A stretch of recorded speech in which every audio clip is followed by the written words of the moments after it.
이번 시간에는 제목에 띄워드린 대로 요즘 미술 소식과 트렌드에 대한 이야기를 하려고 합니다. 원조 제임스 본드 션 커널이 옛날 제임스 본드 돌아가신 지 얼마 안 됐습니다. 근데 그가 살아 생전에 보유했던 피카소 작품을 크리스티 경매에 내놨어요. 홍콩 이브닝 경매. 1,500만 파운드의 가격으로 거래될 걸로 이제 예상을 합니다. 5월 26일이면 아직 시작을 안 했는데 우리나라 돈으로 약 130억 원 이상에 거래될 걸로 예상을 한대요. 그가 소유한 작품이 이 그림이에요. 액자 속 남자의 흉상이라는 작품인데, 자, 이게 소설 그 달타냥으로 유명한 그 삼총사, 거기 안에 등장하는 리슐리의 추기경을 모티브로 그렸다고 합니다. 피카소가. 알렉상드르 듀마가 쓴 소설이에요. 저는 이 삼총사 관련해서 영화도 있지만 제 옛날에 동물들로 의인화한 무슨 만화로 처음 접했거든요. 등장하는 이 추기경이 악당으로 등장하게 했던 것 같은데 이게 역사 속 실존 인물이라고 해요. 저도 이번에 알았거든요. 루이 13세 때의 그 추기경이라고 합니다. 그래서 이 같은 인물을 그린 필리페 데 참페인이라는 이제 바로크 시대 때 그림이죠. 원래 이런 인물이었어요. 그러니까 저는 완전 허구인 줄 알았는데 그 당시에 추기경을 직접 그 소설에 담았던 것 같아요. 루이 13세 때의 추기경이지만 또 정치인 재상이었습니다. 근데 이분이 그 소설에서는 되게 악한 이미지로 나오지만 지방 귀족을 탄압해서 중앙 집권적 국가로 나가는 그 다음 세대죠. 그 루이 14세 때의 그 절대왕정이잖아요. 그 초석을 다지는데 좀 기여를 했다고도 평가를 하더라고요. 와, 이 화가 진짜 잘 그렸네요. 그죠? 필리페 데 참페인이라는 작가. 피카소의 말년 스타일입니다. 저는 피카소 전성기 때가 피카소의 내연녀, 마리테리즈부터 도라마르, 또 게르니카 등등 이어지는 이 시점인 것 같거든요. 이쯤이 전성기고 그 뒤에는 물론 여러 가지 시도하셨지만 그 전까지의 그런 완성도 있는 작품은 이후에는 조금 덜 나오지 않았나라는 생각이 들거든요. 뭐 개인적인 뭐 생각입니다. 그래서 저는 그 말년 때의 이런 스타일 보면 이전 시대가 그래도 낫다라는 생각이 들더라고요.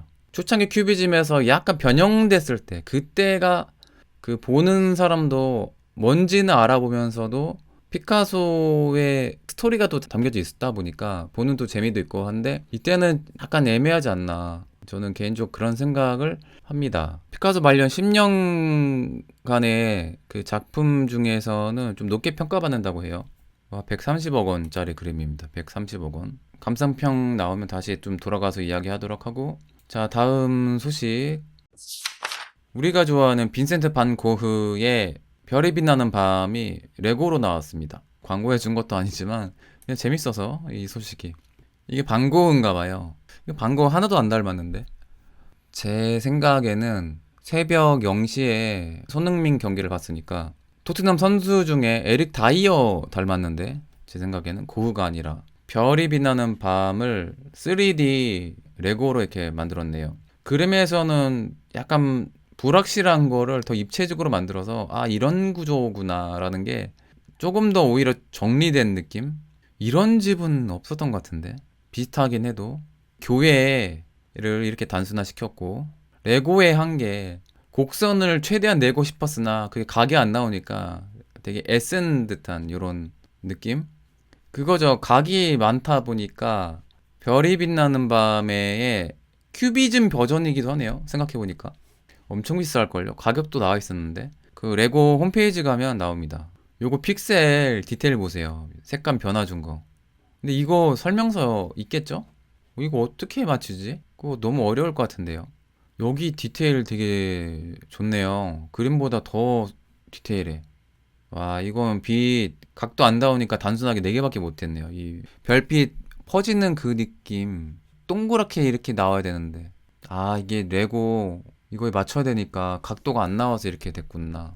나름 그 한계가 있네요. 각도의 한계. 그거를 그나마 최대한 한계를 극복하려고 한 애쓴 레고 맞네요, 진짜로. 그쵸. 사이프러스는 그 거의 조형물을 창조했는데요. 고흐의 사이프러스 그 원본을 3D화해서 조형으로 아주 완성도 있게 만들었네요. 이거 3D 제작해서 크게 어디 건물 앞에 내놔도 사람들은 우와 되게 조형 멋있다라고 할 것 같은데요, 이거는. 이거 어른용이죠. 되게 좋은 취미긴 하겠네요. 레고 덕후들 있을 거 아니에요. 이런 거 맞추면 좀 그래도 좀 수준 있어 보이는 덕후가 되지 않을까 그런 생각이 드네요. 그리고 미술 어떤 뉴스 나오면 주로 경매 이야기가 많이 나옵니다. 최근에 뉴스에 나온 것 중에 하나가 바스키아 작품이 원래 고평가 받잖아요. 경매 뭐 기록도 세웠었는데 바스키아 작품 중에 세 번째로 높은 가격으로 낙찰됐습니다. 뉴욕 필립스 경매에서 무려 8,500만 달러, 약 1,086억 원에 낙찰됐다고 하는데 이 바스키아 작품을 꽤 소유했던 일본의 갑부인 걸 알고 있는데 마에자와 소유였는데 이걸 내놨나 봐요. 근데 그 마에자와가 이전에 가지고 있었던 작품이 요 그림도 있죠. 이 작품은 안 팔았는데 이게 기록을 세웠죠. 바스키아 작품 중에 최고의 가치로 평가받는 게 이 작품인 것 같고, 와, 1억 1,050만 달러, 2017년도에 소도비 경매에서 기록을 세웠죠. 당시 최고가 아니었나요? 이 경매가가?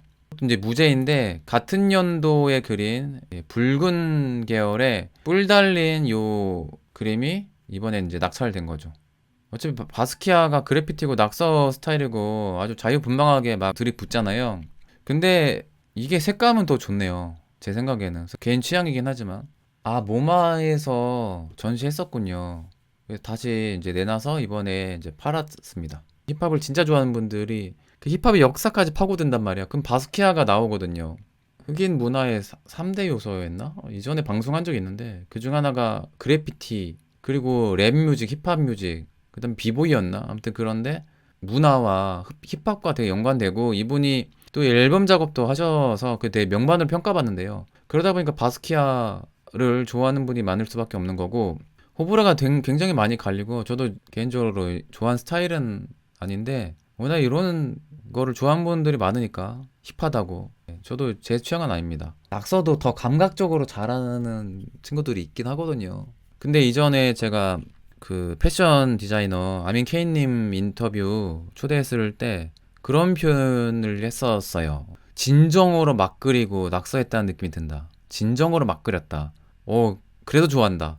그분은 뭔가 누구 따라해서 좋아한 게 아니라 그분 취향이 이런 취향이고 자기 스타일이 확고하거든요. 그런 취향은 멋있는 것 같아요. 근데 그런 거 있잖아요. 누가 좋다고 하니까 바스키아 좋아하면 뭔가 힙한 것 같아. 그러니까 따라 좋아하는 거 있잖아요. 자기가 진짜 취향이 아닌데 누가 좋다고 하니까 나도 좋아하는 것 같아. 막 이런 거 있잖아요. 그런 거는 좀 아니란 거죠. 바스키아 비주얼도 힙합이죠.